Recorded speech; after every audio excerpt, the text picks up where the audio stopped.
Okay, today's project is going to be to try to replace these short little stakes and this cheesy metal piece. So I'm going to take you to my workbench to show you how we're going to replace this section and make it a little taller. Okay, here we are at my sturdy little Keter workbench here. I'm in the shade outside, and here's the old little 3 or 4 inch stake. I bought some new stakes. They're about 8 inches, I believe, 7 or 8 inches. And then this center metal piece that you get with the landscape lights is kind of a real thin metal.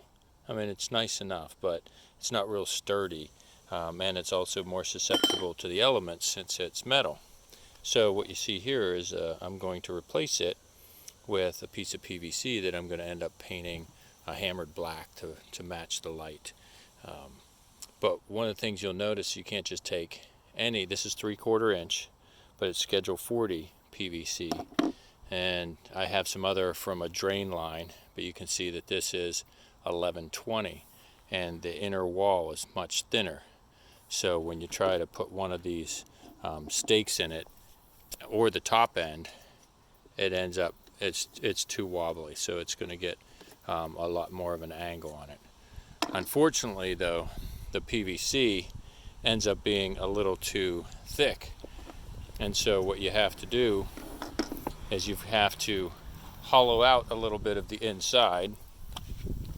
So what I have rigged up here is, a little place to hold it, and then I use my Dremel tool with the sanding wheel on it, and I go on the inside and I just go around and I keep checking it so that I'll either fit the top on it. You can see that won't go in right now, or the bottom peg, and then I just mark it top and bottom so that I know which goes in with that. And then once I'm done with all these pieces, the other thing it allows you to do is make it whatever length you want. You can see the original length, I believe, is about 8 inches. And with experimenting with the size, I wanted almost a foot. It's like 11 inches. And it casts the light a little better. So not only am I making it plastic and painted, and it'll be more durable and stiffer for taking them in and out when you're cutting grass, but it'll also be a little taller and allow more light to shed. So I'll show you the finished product when I'm done, so you can see that I'll turn those into a nice matted black. Oh, and another thing that I just for the first time did was I bought a cutter for PVC.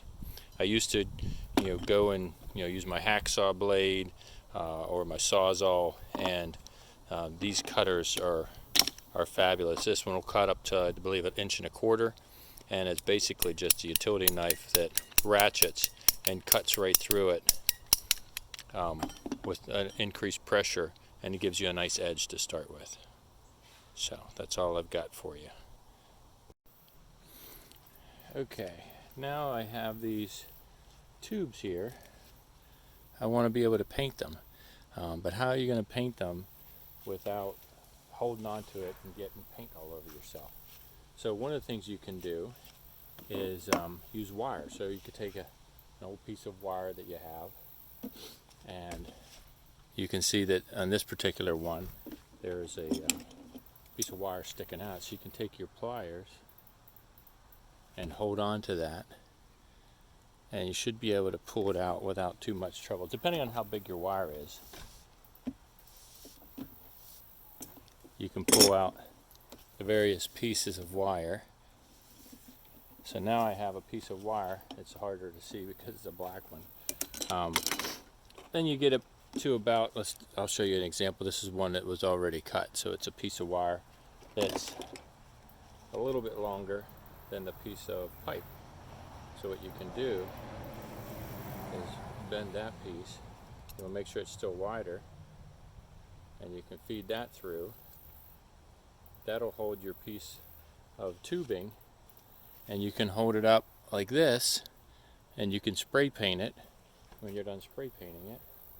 you just bend the end over and hang it on something to dry. That way you don't get it all over you and you get a nice even coat. Okay, I'm all set up, ready to paint. But since I don't have my own full-time videographer, I'll show you my setup, walk you through it, and then show you the finished product.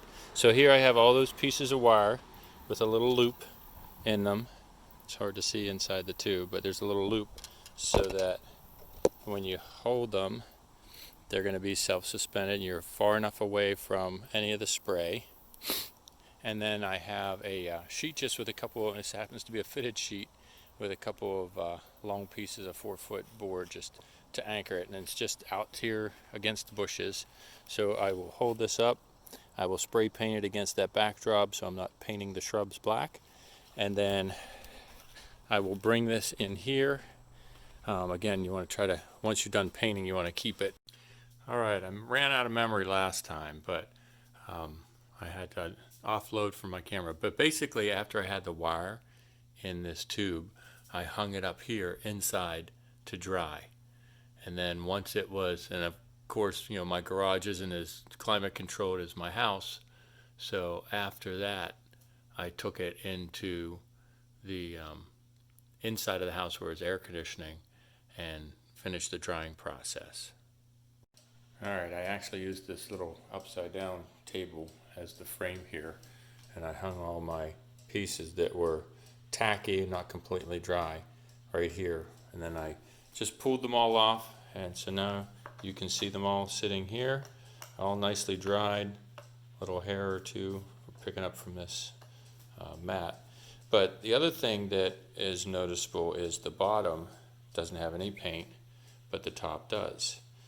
So I was marking them all so that when you put the light on it, this top rim will all be painted. So not only does that help me keep top from bottom, but then also you wouldn't see any white showing through when you put the light on it, so the rim is covered. So that's it. Now I just have to go and put them in the ground. You see me? Mm-hmm. Okay, so here's a moment of truth. This is the old cheesy, this is the new PVC. I'm going to take this out. I'm going to take out the old stake.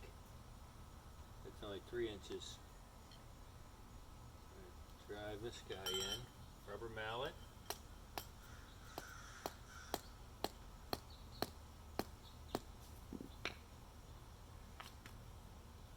This guy goes on top.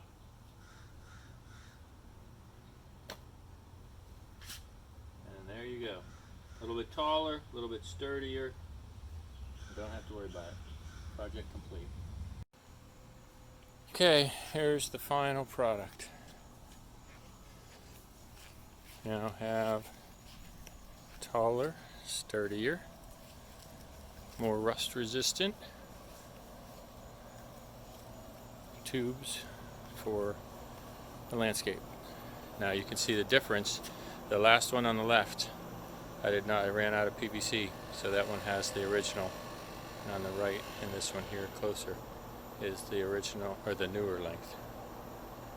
So that's it for now, unless I want to buy another 10-foot piece of PVC.